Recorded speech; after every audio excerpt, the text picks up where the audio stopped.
नमस्कार। एनसीईआरटी की व्यवसाय अध्ययन यानी बिजनेस स्टडीज के इस दिलचस्प विश्लेषण में बहुत बहुत स्वागत है। आज हम कक्षा 12 की इस पाठ्य पुस्तक के भाग 2 की गहराई में उतरने वाले हैं। यहाँ सिर्फ किताब के पन्नों को नहीं पलटा जाएगा, बल्कि इसके निर्माण के पीछे के तर्क को समझा जाएगा। हम देखेंगे कि कैसे ये किताब रटने वाली पढ़ाई से आगे बढ़कर वास्तविक दुनिया के ज्ञान की ओर ले जाने का एक शानदार प्रयास है। तो चलिए, बिना किसी देरी के इस रोमांचक सफर की शुरुआत करते हैं। सबसे पहले आज की चर्चा के मुख्य बिंदुओं पर एक नज़र डाल लेते हैं। हम शुरुआत करेंगे एक नए शैक्षिक दृष्टिकोण से, फिर समझेंगे कि पाठ्यक्रम सामग्री का युक्तिकरण यानी रैशनलाइजेशन कैसे हुआ। इसके बाद सामग्री हटाने के मुख्य आधार, शिक्षकों के लिए दिशा निर्देश और अंत में पुस्तक की विषय सूची को देखेंगे। आइए सबसे पहले बात करते हैं हमारे पहले पड़ाव की, एक नया शैक्षिक दृष्टिकोण जो राष्ट्रीय पाठ्यचर्या की रूपरेखा यानी एनसीएफ 2005 पर आधारित है।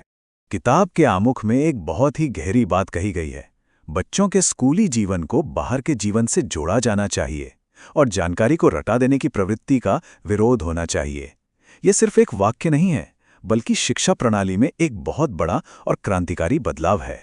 इसका सीधा सा मतलब है कि स्कूल की 4 दीवारों और बाहरी दुनिया के बीच की जो एक अदृश्य दीवार है ना, उसे तोड़ना होगा।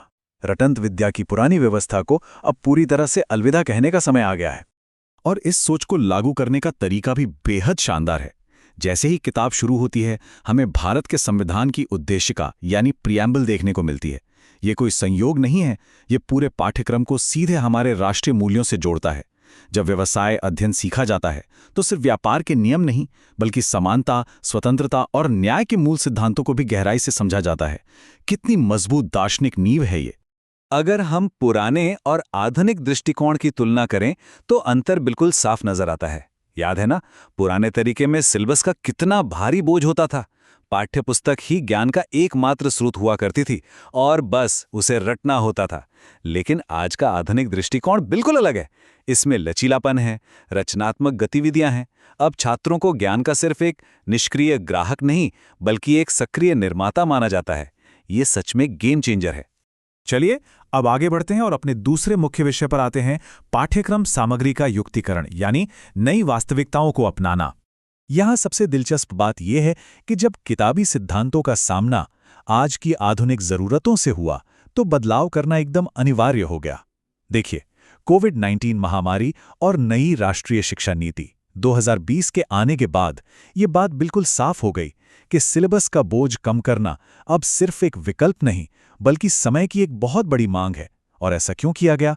ताकि पढ़ाई का सिर्फ मानसिक दबाव न रहे, बल्कि रचनात्मकता बढ़े और एक्सपीरियंशियल लर्निंग यानी अनुभवात्मक शिक्षा का असली आनंद लिया जा सके।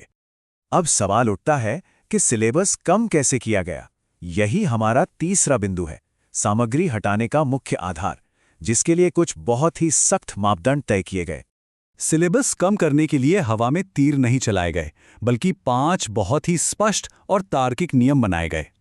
पहला, अगर कोई टॉपिक किसी दूसरे विषय में पहले से पढ़ाया जा रहा है तो उसे हटा दिया गया।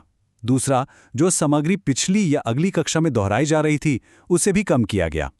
तीसरा, बहुत अधिक कठिनाई स्तर वाले टॉपिक्स। चौथा, ऐसी सामग्री जिसे सेल्फ लर्निंग या दोस्तों के साथ आसानी से सीखा जा सकता था।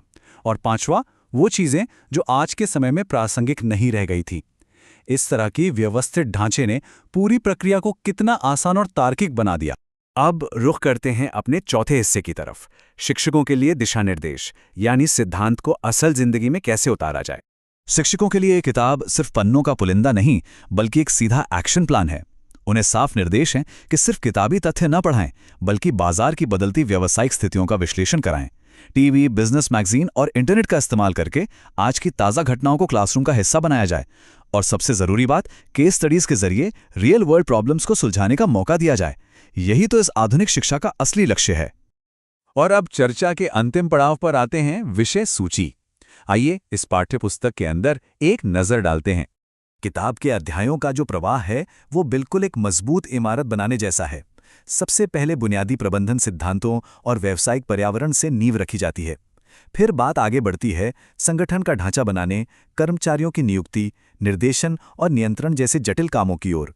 और अंत में ये फाइनेंस, मार्केटिंग और उपभोक्ता संरक्षण जैसी बाजार की असली सच्चाई तक पहुंचता है।